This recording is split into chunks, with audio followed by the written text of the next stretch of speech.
तरकारी है यो चाहिँ अस्ति हात्तीको करङ भन्दा पत्याएन आज चाहिँ यो चाहिँ डाइनोसरको खुट्टा है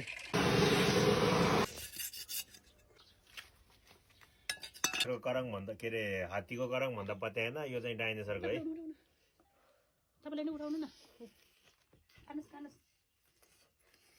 डाइनोसरको करङ त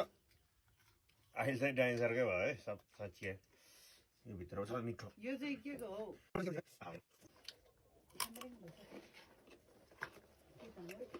लो यहीँबाट हाले खानु नसक्ने होइन खतरा पाइएको छ खतरा मिठो छ है त्यो खाना नपकाऊँ भनेको खाना खोइ रे के कसले भिडियो बनाएछ कि आमामा होइन उतापट्टि हेर्नुहोस् ए उता पो हो